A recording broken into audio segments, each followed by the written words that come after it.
Okay, everybody, thank you so much for coming. Everyone got pizza. There's one slice left, but we can fight over that later. I am Pete Davis, the chair of the Harvard Law Forum, the longest-running American law school speaker series we have hosted in our 70 years here on this earth, on the banks of the Charles. We've hosted Martin Luther King, Malcolm X, JFK, Jimmy Carter, and this year we are focusing the forum on the Harvard Law School's mission statement, which is to educate leaders who contribute to the advancement of justice and the well-being of society. Before we get into that mission and our speaker today, I want to thank the HLS Dems, the Black Law Students Association, the National Lawyers Guild, and Students for Inclusion, all great organizations helping educate leaders who contribute to the advancement of justice and the well-being of society for helping to get the word out about this event. I'm very grateful for them. With regard to this mission, we have a lot of work to do. For every dollar going to serve the civil legal needs of the poor, over $69 come in to the top 200 law firms each year for the civil legal needs of the wealthy and powerful.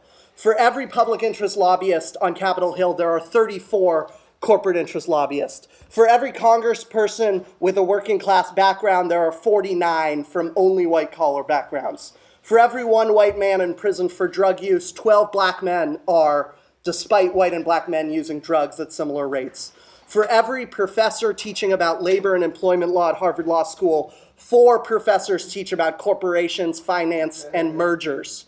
For every one Harvard Law graduate that ends up in Illinois, Indiana, Michigan, Ohio, or Wisconsin, an area of 46 million people, 8 graduates end up in New York, a state with 20 million people.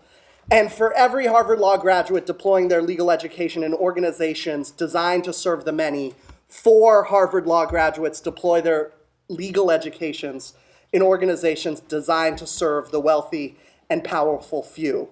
We need law graduates advancing justice and societal well-being. That's why we wrote this book, Our Bicentennial Crisis, a call to action for Harvard Law School's public interest mission about how we can serve this mission better. We have copies over there in that box on your way out. And that is why we've brought speakers here this year from the Harvard Law Forum that are law graduates advancing justice and societal well-being. R.L. Stevens is one of those law graduates. He was a campaign strategist at the labor union Unite here in Chicago. He was an activist in the campaign to end unfair scheduling practices in the retail sector while working at the Gap. He is an eloquent writer on race, class, and social movements with pieces that belie the bizarre idea that fighting for racial justice and fighting for economic justice are mutually exclusive. He is the co-host of Stockton to Malone, a podcast about justice that's a lot of fun as well. He is an elected member of the National Political Committee of one of the most exciting insurgent civic organizations in America today, the DSA, which last week won 15 new seats around the country in local and state elections. Let's give it to one of the great young leaders of America, R.L. Stevens. Thanks so much for coming to the Harvard Law Forum. Yeah, so we're good? Okay. That was quite an introduction. I don't think I've ever had as good of an introduction as you just laid out. You make me sound like a gangster. Like I really appreciate that. So first I wanted to thank you, Pete, for inviting me, finding me through the all-powerful Twitter machine, which I barely know how to use. So I was very fortunate that you reached out to me and that I figured out how to actually tweet back, or else I wouldn't be here. I'd like to thank the forum for hosting me. I actually take this as a great honor, and I've seen a number of speeches over the history of the forum that have inspired this talk, particularly the one given by Malcolm X, which I will reference coming up shortly. But before I do that, I want to give a shout out. I have a couple of friends in the audience, and I wanted to shout out one in particular, my friend JoJo right there. She and I have been friends for a really long time. Back when we were in college together, we used to do drunken karaoke. She has some videos that would not be good for my super amazing, the key leader, what did you say? Leader of America, singing singing Maps by the Yeah Yeah Yeahs. She's got that on. We'll probably release that at some point. You gotta own it. But the reason why I brought her up is, and the fact that we have this relationship in the past is because I want to start talking about the past, and particularly this Malcolm X speech. Because part of what we're supposed to be talking about here is the future of solidarity. So I wanted to start with what was solidarity in the past and talk about Malcolm. So Malcolm comes here and gives a speech in December of 1964. Now this is shortly after his debate at Oxford Union over in Cambridge, over in the UK. And he comes and he speaks on similar themes. He's talking about internationalism, and he's connecting the black struggle in the United States to black struggles against colonialism in Africa. And this is the beginning, well, this is really Malcolm wrestling with an internationalist scope to what he believes to be the politics of black liberation. And this brought him into conflict with the US government, further conflict with the US government, conflict with his own organization, with the Nation of Islam, creating a split. So in the midst of that, he speaks about the Congo. And he had done that in the Oxford Union debate, and he speaks about it again at the Harvard Law School Forum. And he talks about how the oppression of black people here was not only mirrored in Africa, but that the liberation struggle itself was transnational. And so what he was really trying to do was dig at this question of solidarity.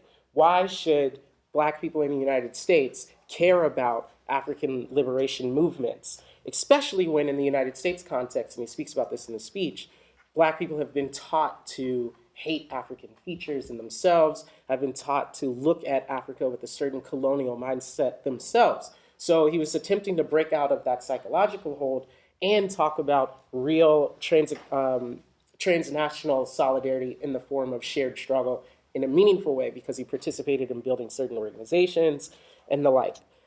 The other logic to his talk was this idea of violence. So he says that the racism of colonialism produced anti-colonial violence, and that this was justified. And he said this to make clear that he believed in armed self-defense in both contexts. And so he said that armed self-defense in the pursuit of liberation was not only justified, but necessary. And he described this as chickens coming home to roost. And so we hear this, and this is a transgressive kind of politic that he's bringing forth. It's a politic that says that liberation is worth fighting and dying for, not just over there, but over here. But what really made it interesting to me as a talk, it was a sobering talk, particularly when we consider that he'd be murdered just a few short months later. What made it so impactful on me was that the transgression wasn't just in this conversation of violence. What he was reaching for was bigger than that. It was about solidarity and a rearticulation of what that would mean, a solidarity in transgression, because he's expanding his definition of who he believes the we that he fights for is. So he has this expansive idea of solidarity that's rooted in, like I said, transgression. So I'm going to talk about this idea of transgression and what that is throughout this talk. What he's saying is that this is a transgressive politic against oppression, and that he rejected compromise. He says in this speech, like, I do not believe in compromise, right? So what was he rejecting a compromise, like with whom was he rejecting this compromise? Really what he's articulating is that he rejects the compromise with acceptability. Not particular people, but the politics of acceptability, of what is okay within the current consensus. He's trying to push beyond that. And so what he's saying is that the solidarity has to be in the pushing beyond acceptability, in this transgressive type of politic. And what I came here to articulate to you is that we're in a similar moment, in which all kinds of people are talking about movements and solidarity and politics and blah, blah, blah, blah. But where's the transgression? Where's the move beyond what is palatable to elites and palatable to the consensus of the day. That's the type of solidarity that we need. That's the type of politic that we need. And I don't believe that the discourse that we have in the political movements that are typically referenced in our day and age are doing that kind of transgressive work. So that's what I came here to talk to you about.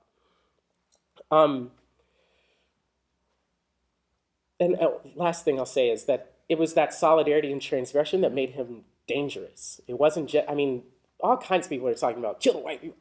That's not even what Malcolm X is really talking about. In fact, in that speech, he's like, you can't kill all the white people. I don't know who thinks that. So, but what really made it, again, a problem was that he keeps expanding his worldview into this global context. And why that's important is because like the global capitalist imperialism itself is this like world system. And as he begins expanding the range of solidarity to those whom are oppressed by that world system, that's when he's running into issues. So now you've heard, I keep referencing this acceptability notion, right? So you've heard the politics of respectability, like who's familiar with, right? Yeah, okay. All right, so the politics of respectability says that I shouldn't wear my hair like this because I won't get a job, like basically, right? And to which, like, I say to people, and it's usually like black people that would talk like this, like, yo, there are no jobs. Like, what are you talking about? Like, what? So I may as well be fly since there are no jobs out here. Let's keep it real. And that's actually something that I'll get to in a little bit. So like I said, it's not a politics of respectability so much that he's rejecting. It's a politics of acceptability, right? And so let's break that apart a little bit, because I find myself as a National Political Committee member in the largest socialist organization in the country, DSA, in a similar kind of position. I identify with Malcolm in this struggle against what is acceptable, because I find that today we have a situation in which we've defined our political horizon as the left wing of the possible. That's DSA's historical articulation of self-articulation. And this positions us as a disciplinary force. You know, you have to say this is what's possible. You have to lower the stakes. You have to eliminate what's divisive. You have to actually discard and capitulate on political principle in order to fit into the possible, into that consensus, into the range of acceptability. And so it's disciplinary rather than disruptive. And what I say has to happen today is we need a disruptive politic, because that consensus that defines the range of possibility is itself crumbling. Who feels that, right? Like, you look around and you see that the logics of what props up the consensus just does not make sense. Case in point, like, the Trump is president, y'all. Like, something's going on, okay?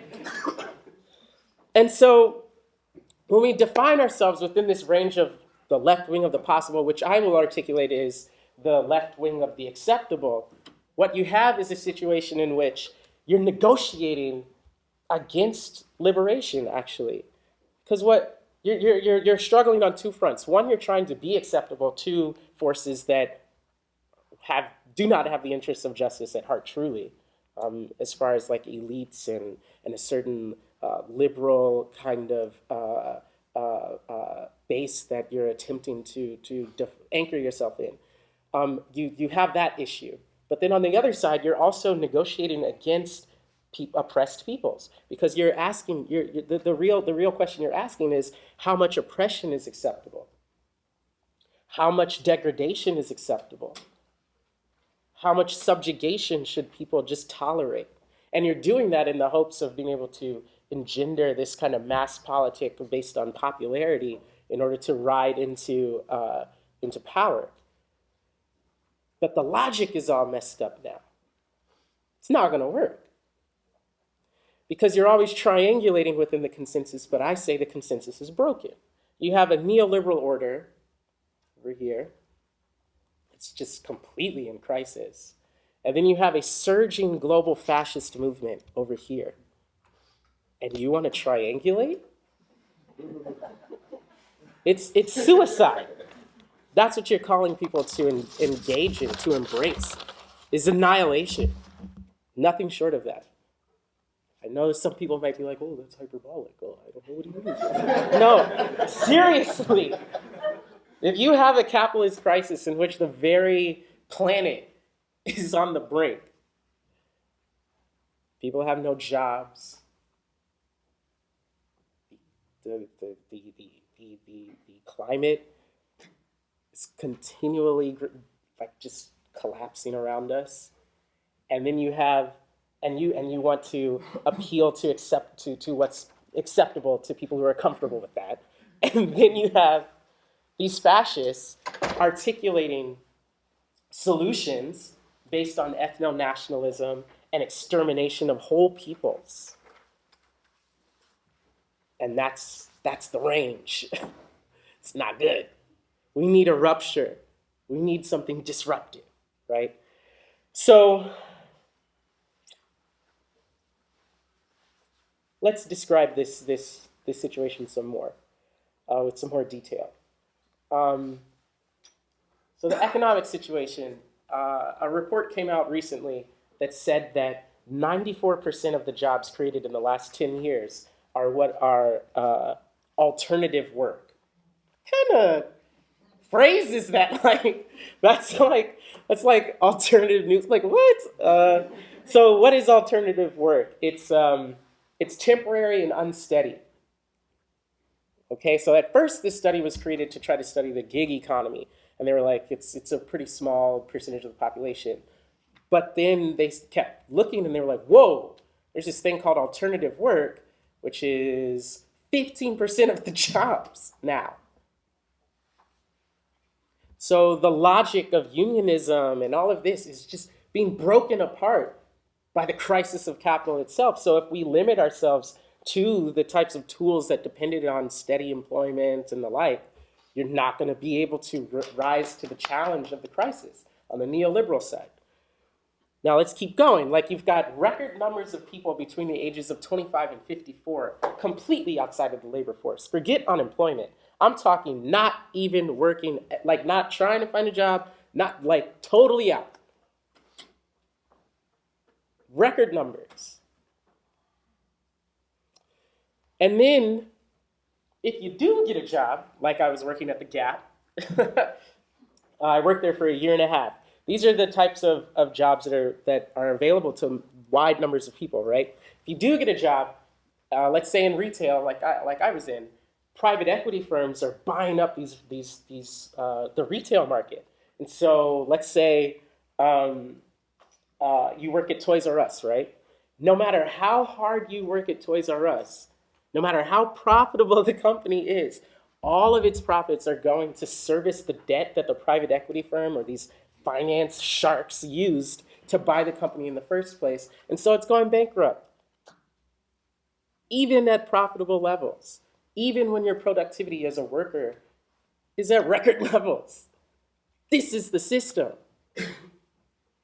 And we want to define ourselves to what's possible in that? What are we actually asking people to do when we articulate a politic like that? It's suicide. So, y'all still with me? Okay. All right. Y'all got quiet there. Like, it got really quiet. You know, I am talking about the death of the planet, I suppose. So, it is kind of serious. But I'm not here to bring you like a message of like, hopelessness. I just want us to know the score. I want us to know what time it is. I want us to know what it means, what it requires of us if we say, I want to be political. I want to be a leader. I want to transform society. What is the score? Well, this is it. Now I'm going to go off script for a second. A couple weeks ago, I went to in rural Pennsylvania, this town called Johnstown. Has anybody heard of that? Yeah? No? Okay. in the New York Times, I believe it was the New York Times, there was a story about like Trump voters in rural Pennsylvania, Johnstown, these racists, da da da da da da da da, right? So I had actually been there and I'd met some people because they're in this organization called Put People First, which is a statewide membership organization that is currently pushing for universal health care in the state of Pennsylvania. So the way that the convention opened up was people from Johnstown started off talking about their town. They talked about how Slapshot was apparently filmed there, like just random facts. There were all these floods that came through and kept destroying the town over generations, about every 30 years or something like that. They also they just got a chance to be proud of where they were from, show some dignity, really, in the context of this group that brought people from all over the state, big cities like Philly and Pittsburgh, as well as small towns like Johnstown, right? And so two of the people that were leaders from Johnstown were disabled. And they were again, these people totally outside the workforce, right? Getting welfare payments from the government. And yet they were political leaders in this organization. They were seen as having value because the organization itself has this concept called leadership across difference. They're trying to take the social divisions in our society, rural, urban, black, white, what have you, and create reciprocal leadership across them in order to break these divisions down because they understand that these types of divisions are necessary for recomposing class structure and class rule in our society. They're necessary components for maintaining the status quo. And so their politic is a transgressive politic. They're trying to re-articulate the political terrain to create whole new subjects, whole new ways of being for people that are transgressive, that do disrupt, that bring a rupture, and durable organizing structures to channel that type of wave. And I found it really fascinating to meet these people and to see them doing this work. And then a couple weeks later, you have a New York Times article just totally just erasing what it means to live in that context where there are no jobs, where people are struggling to make it, and they're not these caricatures. They're not the reason why Trump is president. It's this crisis. And yet they're the ones that get othered in order to justify or legitimize the type of politic that is being sold to us right now. So I thought that was just an aside. I thought that was interesting that those are the stakes right now. That's how serious it is. Even for people in contexts that we typically don't think about, like Johnstown, Pennsylvania. But we gotta start thinking about these types of places. We've gotta start thinking across these divisions. We've gotta know the score. So the reason why I bring that up is that there is no solidarity and acceptability in anchoring oneself to what's safe. Because when you do that, you're going to necessarily have to capitulate, have to triangulate. What we need is to, again, be transgressive, to be disruptive, and ultimately to be revolutionary. Some people get all when I say that, but I'm serious. If this is the score, a revolutionary position, a daring to lay out in real terms who we are as a people and what we are moving towards as far as emancipation for all people is a rational choice and a necessary one if we are to survive as a people. Because the challenge is that the right wing, these fascists, they have an articulation of who their we is. It's like retrograde, reactionary white nationalism that says, this we are us, they are them, we're going to kill them all or marginalize them. And it's all going to be anchored around dealing with the crisis. They have an articulation. Richard Spencer makes sense. And if you're in Johnstown or you're working at Toys R Us, these types of people make sense to you. Do we? No. I don't think so. The more we try to triangulate, the more we try to be acceptable to people who have no loyalty to us and certainly are not interested in the liberation of oppressed people. The more we try to appeal to them, the more we lose the real power that comes from mass movement. The more we lose the revolution. And so when I say we have to be revolutionary, what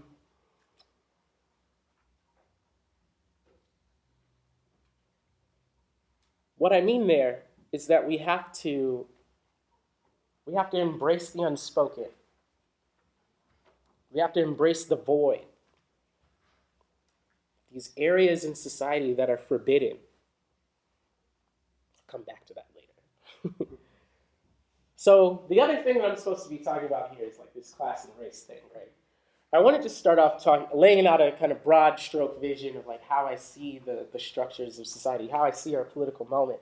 But how do our conversations about class and race fit within that? Well, I say that the terms of the debate between like class and race, I mean on multiple sides, have been deployed to discipline rather than disrupt. Again, like with that kind of framework that I was working with earlier. At their most crude levels, what we have is class defined as like workplace issues and race merely as personal identity. And again, these types of articulations are not going to work for what's happening here, right? So, I'm in DSA, and we announced like that we had a lot of candidates win office, right? Which, that's great. It's great. So one of the people to win was Lee Carter in Virginia, right? This is important, taking nothing away from my guy, Mr. Carter, not Sean Carter, Lee Carter. But after he won, he articulated what socialism was. And he said, socialism is just democracy in the workplace. And I was like, whoa, my guy. Whoa. Fam! Oh, no, baby, what is he doing? Like, and this is not a knock on him personally, right? What provoked me in this comment was, what is this limiting of the scope of what socialism is? Just democracy in the workplace. First of all, what does that mean? But second of all, what is this lowering of the political horizon? Why are you doing that, right? What's the politics behind it? And it goes into, again, this issue of acceptability, articulating a politic that hopefully creates consensus in an electoral base, which tends to be more conservative, wealthier, whiter, what have you. Then you'll be able to ride that wave in order to deliver goods, right? Which there's a logic to it. It makes sense. But doesn't make sense here when there's crisis and fascism on the rise. Because when you lower the horizon like that, you necessarily have to begin to contain various forces, discipline them to a line that is lowered, which will make it so that you have to discard people, actually. You have to eliminate struggles. You have to marginalize certain divisive issues. You become a containing force if your politics tails after such a lowering of the horizon rather than a disruptive one. And we as an organization have to wrestle with that politically. What is the function of this really exciting, really large, really potentially powerful organization? Is it to contain or is it to disrupt? Is it transgressive? What is solidarity really? Who are we going to be? Who do we stand for? Who's part of our politics? Is it emancipatory? And so if we keep pursuing this line, it creates like a false and fragile unity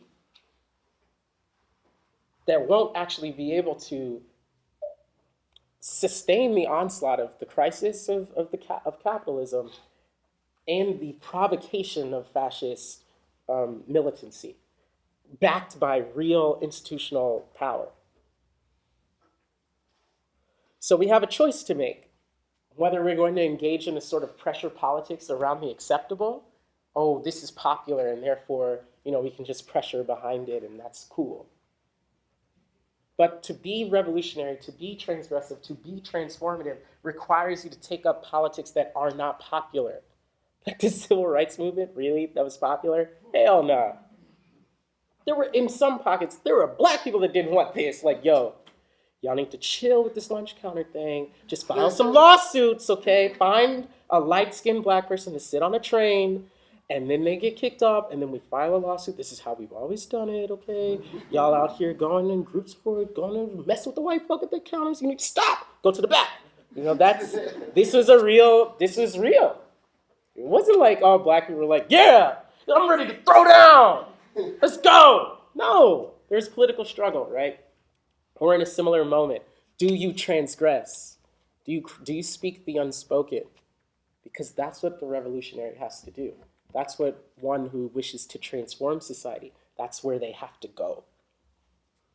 So, again, like I said, revolutionary politics emerge from the void of that which is unnamed and unspoken in the society. And so, like I said, to be transgressive is to reach into that void and to speak those things, speak those realities. So why after nearly 2 months after Hurricane Irma, I was looking at this story, why are the U.S. Virgin Islands, which is a colony of the United States, why is 73% of that island without electricity still, like today, 2 months after this?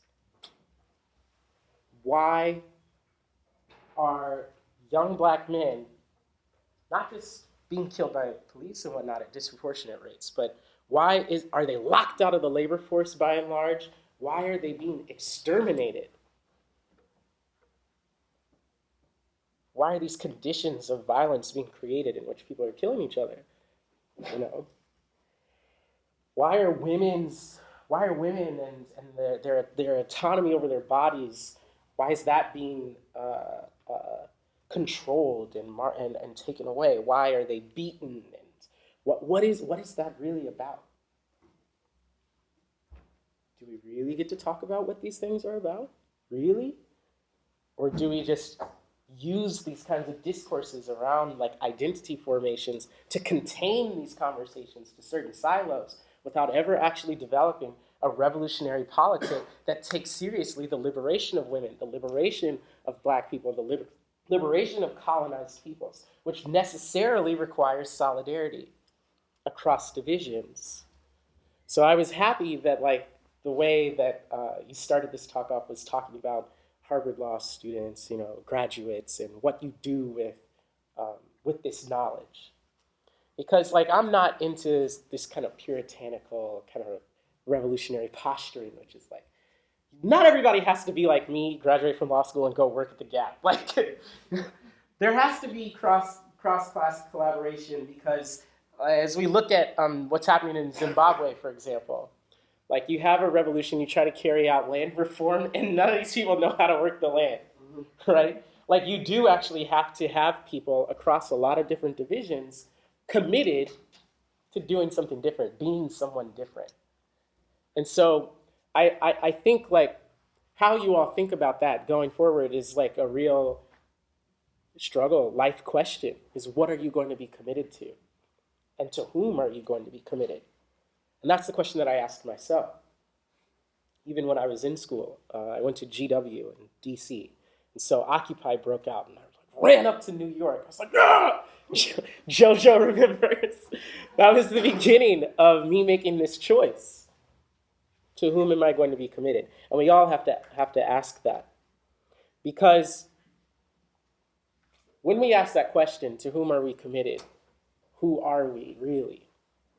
and we begin to take seriously these questions of subjugation, and we begin to commit ourselves to a politic of liberation, to revolutionary practice, then that's when we begin to dig into these issues of particular oppression, national oppression, or the subjugation of women, and whatever. And we understand it as being necessary for the recomposition of class rule. And then we don't have these kinds of weird dichotomies between like these issues. We understand the motion of it, the social reproduction of it. And that's why you can't be reductive and treat, Marxist analysis as like a working class identity politics. Like that's absurd to me, like to define class in such terms, right? It's not capable of rising to the challenge of our moment.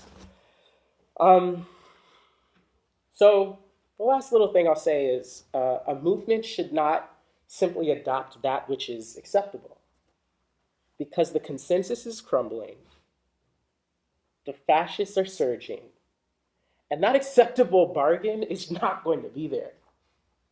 It's not reliable. And so all the triangulations, equivocations, and capitulations are all going to be swept aside, either by the crisis or by these fascists. These fascist parties in Europe are at record numbers in places like Germany. I mean, I went to Charlottesville a couple days after Heather Heyer was killed. And the grip of fear and yet resolve that was in that space I had never experienced anything like this before in my life. But there was many, many, many unspoken elements in that experience. Because how many of you all heard about the Nazis trying to run into the projects in Charlottesville? Did you hear about anybody? You heard? How many people didn't hear about this? Yeah, most. Okay, so now we're getting into like what is this void, right? The Nazis try to run into the projects, armed Nazis, and these are black projects, and they have an organizing group called FAR. And that group knew that the Nazis were planning to come in there. And so they had tried to work with the city to stop the Nazis to stop this from happening. The city wouldn't listen to them. So the Nazis are coming through, and what stops them was not the police. What stopped them were armed like gangbangers, armed like political dissidents, and protesters and townspeople all across, like white and black, all kinds of people. You can hear this in an interview that I did that was posted at Jacobin in August, where I interviewed some of the people that were there. But they repelled the Nazis, and then the cops showed up, and then there was a standoff eventually. But what I found interesting was that this same public housing area is being set aside to become a mixed income development. So when the Nazis run through, the town, everybody's able to come together and repel them, right? But when the cops eventually are going to come through and take these poor people out, through evictions and all of that, where's the resistance? It's not really going to be there. So you have a situation in which there's this unspoken logic here around the terms upon which black people can be exterminated or eliminated from spaces. Nazis, not so much. But the city of Charlottesville, that's okay. And it's those types of pockets that we have to start engaging.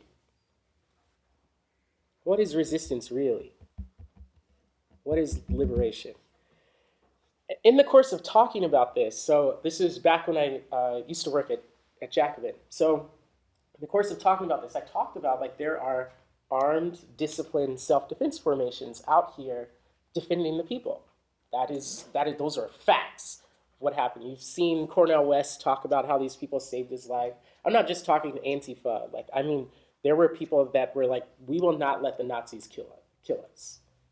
So I'm describing this in a video. And again, remember when I said transgressive? Like, how do you know, do you limit yourself to the politics of what's acceptable, given that the fascists are on the rise and capitalism is in a serious, serious crisis? And on that day, based on what I saw, I chose no. And I talked about armed self-defense as being a part of this story and an important one that saved people's lives. And apparently that was transgressive because there was a whole Twitter uproar that was whipped up, and people were like, "No, you can't say that." And I was like, "Well, I don't come from a black political tradition where you just let fascists kill you. I mean, just keep that 100." And I said, like, my dad went to A&T, and his friends stockpiled weapons in their dorm room and got in a shootout with the National Guard during a riot. And this dude talked about this for 40 years. Like, I was like, bro, you didn't even shoot no guns. Like, where do you acting like you did something, man. But no, what happened was, this is actually really funny. I didn't find this out until maybe a couple months ago. He got arrested, even though he didn't shoot any guns. He got arrested, and because the National Guard busted into the dorm at like 6 a.m. after this whole standoff, right? He gets arrested in his underwear, and they like drag him out half naked and throw him in the wagon and take him to jail. It was very intense, right? This is what was happening in that era, right? This sort of transgression, crossing certain lines. But those lines are still there. Who has to die? Why is it that when Trayvon Martin gets discussed, we discuss him as a passive, tiny little boy, and we don't discuss that he did not tolerate this predator to come and violate him, and he stood up and fought back and he was martyred? Why is the passivity of blackness acceptable, but resistance is maligned or obscured? Those are the poles that I found myself in working at this job, trying to talk to these people about what happened in Charlottesville. And so the hoopla happens, all the uproar, and they take the video down because there's something transgressive here. You've spoken the unspoken, that people should not allow fascists to kill them by any means necessary. That's not acceptable. And so you get disciplined.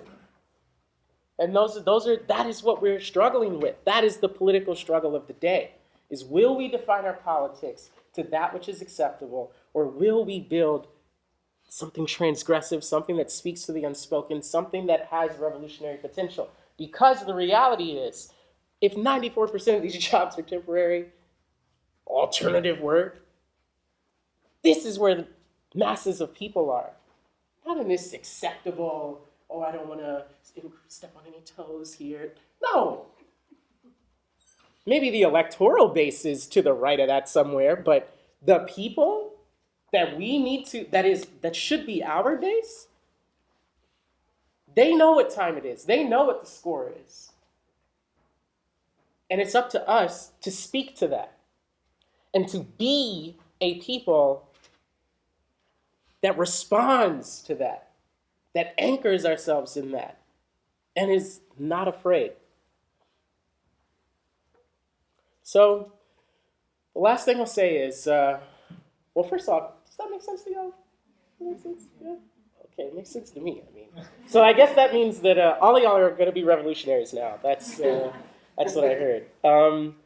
That's what I choose to take away from this. But what I'll say is that I'm re-examining where I am in life and what I'm thinking through politically and what it is that I believe political leadership truly is. Because I believe that there's a difference between doing things that are political and political leadership.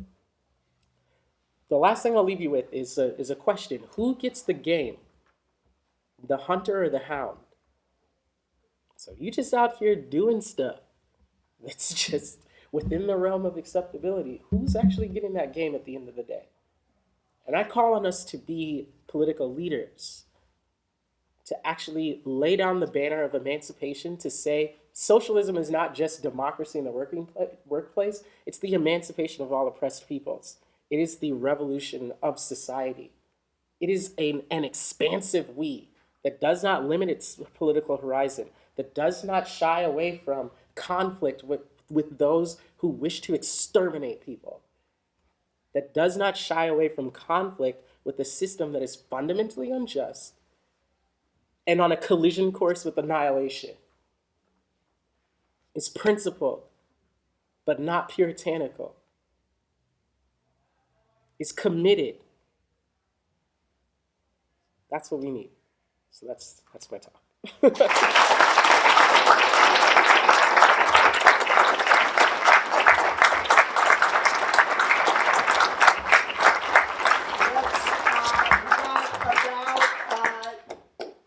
Minutes for questions. I'll start with a question. Whoa, I talked for 50 minutes? Yeah, it was great. Whoa! I'll start with a question, then I'll open it up to everyone. One of my favorite things I saw you tweet about was the brake light program at the DSA. I love the model. I'd love for you to explain the brake light program and why you were in support of it and why you think we need more of this. Sure. A number of chapters in DSA all across the country. We're talking about in the East Bay, also which is basically Oakland. They're in Oakland. It's not everybody in the East Bay is in Oakland. San Francisco, Chattanooga. It started in New Orleans. I think there's like 10 chapters now that are doing this. Pittsburgh. They're going out and they're fixing taillights on cars as a way to problematize police brutality. And it's in its infancy. The program just started maybe a month and a half ago, something like that. And so the political leadership question is still open. Is it going to be an acceptable type of program, which is we're going to fix the taillight and then don't worry about what socialism is. Have a good day. Or is it going to be is it going to raise some deeper political questions? And so the way that I think about it is the potential for that is, as a tactic, is to not problematize the fact of a brake light, could get you in trouble with the police, but problematize the relations of authority that are fundamental to the police as an institution. And one way that could happen is there was this legislation in Texas called the Sandra Bland Act. It actually passed, but the pieces of this act, which were attached to criminalizing things like taillights, were stripped from the legislation by a police union called CLEAT. And so one of my hopes for the program, and what I see in these types of creative tactics that can problematize things in a way that's unique or interesting, because the taillight programs have made the news in a number of cities. There's a real potential to build a campaign across divisions to actually be able to enact Sandra Bland's Act type legislation across the country, to really legislatively at least attempt to make a dent in police in racial profiling and police brutality. And so I think that has a lot of potential, and I'm interested in that kind of a politic that seeks to build the kind of building blocks of people that can sustain bigger movement, to speak to some of the more fundamental problems in our society. So we'll see how that goes. Thanks for that. Open it up to questions. Questions from folks. Yeah. So you're talking to a school like this, where about 80%, 70% of these people are going to go to a corporate law firm, work for the top 1%, but never even talk to anybody outside of the bottom, in the bottom 80%. Can you really relate? Is there really any way that you can have that sort of distance where you have these liberal or social ideals, and then you go to work for a firm that's doing M&A for another bunch of rich people and pushing down the lower classes and taking the income out of that system? Yeah. Is there any way to do both, or do you think kind of? It's a contradiction, yes, but contradictions are not necessarily bad. Okay. Like I was saying earlier, we need people that do understand finance, okay? We need people that understand some of this stuff. Or else we're good. Like, let's say that I lead some revolutionary thing. I'm gonna be Mugabe. I'm gonna be like, I don't know how to do any of this stuff, okay? All right, and then you're in trouble. So I'll give an example. I was on this Trillbilly Workers podcast like less than a week ago. So these are some people in Kentucky, and I was explaining to them like, yo, who's Abraham Lincoln really? You know, like Lincoln is petty bourgeois, right? And what helped him to identify with slavery to the degree with which he identified with the enslaved? It was his experience working for his dad, who was just an asshole, and like made him work for free all the time, and he felt like super exploited. And like in today's culture, we'd be like, oh, but you were still privileged. Oh, that doesn't, shut up, right? But which I think is bad, actually. Like Abraham Lincoln should look at the way his daddy treated him and try to punk him all the time and be like, and say to himself, like, damn, this is terrible. And I can identify with what it's like for this to be by order of like birth, your condition where you are beaten, brutalized, and not paid at all, where your entire life existence is to be subjugated by another human being. Far worse than what I experienced, but I understand. So then he goes and he leads what I believe to be a revolutionary army. One of the few moments in U.S. American history where there's revolutionary, like real revolutionary stuff happening. And he takes that army up, and they go around and they free slaves and don't pay for them. Like, this is wild. Like, this would be like an army rolling through, like, Wall Street, burning it down, freeing all the housekeepers that are like, and like, you know, people who, all these women that are from all these different countries that are just locked up in these houses, you know. That was a revolutionary thing. And so I say that to suggest that, I mean, I'm coming to you as someone who's graduated from this and has this type of knowledge. It's going to take leadership across these divisions. You're going to have to make a choice about who you want to be. That doesn't mean that that you have to be puritanical necessarily, but that when the moment comes, when the revolution, when the conditions, when the social terrain shifts, you have to choose to throw down with the oppressed or against them. That is real. And when you're in a position of power to do something, you got to do it. That's what I think. And I think that's what Lincoln's example is. We can argue as to like ultimately how to judge him, but realistically, dude threw down with the oppressed. And there were lots of people in this country who got killed for it, including him. So I think that's the reality. We can't have this idea that oppressed people are just gonna magically just lift themselves up out of nowhere. Like there's always cross-class collaboration. Who is Toussaint Louverture really? Who's Nat Turner? Brother could read. In the slaveocracy, he's up there, okay? With the ability to read and to move around, okay? So I think we have to reconceptualize what is politically required of us. One more. One more question. Yeah. So a bunch of us out here are one else, and Drop out now. No, I'm just kidding. Get out while you still can. No. so it's possible. And I'm wondering, like, what you think of all these like frameworks that are sort of desirous of solidarity, like the Convention of Poverty Lawyering, rebellious lawyering, movement lawyering, and community lawyering. Like, what do you see as those offering in the movement? I mean, the NLG got me out of jail when I was in New York for Occupy Wall Street. I was shook because I didn't write the number down on my skin. And there's a video, JoJo's seen it, it's really embarrassing. But I was freaking out, and the NLG person comes up to me and is like, what's your name? And I'm like, dang, I'm with all these white people, I'm about to go to jail, and they're all gonna look like me, so then the white people are going to be fine. They're going to be like, you don't belong here. Yeah, you're with the protesters. Move along. When I go to jail, they'll be like, yeah, he belongs here. Ain't nobody coming to look for him.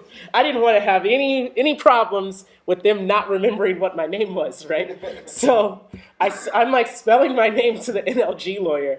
And I'm like, Stevens, with the PH, because I was really scared. that they were going to go in there looking for a Stevens with a B, and I was just going to be clank, clank, locked up. So no. I think like these types of services are important. And again, like it's going to take a lot of different sectors working together. Not everybody's going to be a cadre level person in the struggle. But that cadre level does actually extend across classes. And so what our job right now is to do is to articulate the political stakes. What's the score? And who are we going to be? Are we for an expansive, collective we that is emancipatory? Or are we going to concede to the logic of basically creeping fascism, which silos people, which breaks down solidarity and makes solidarity have to be a function of acceptability rather than transgression? And now we gotta go. Yeah.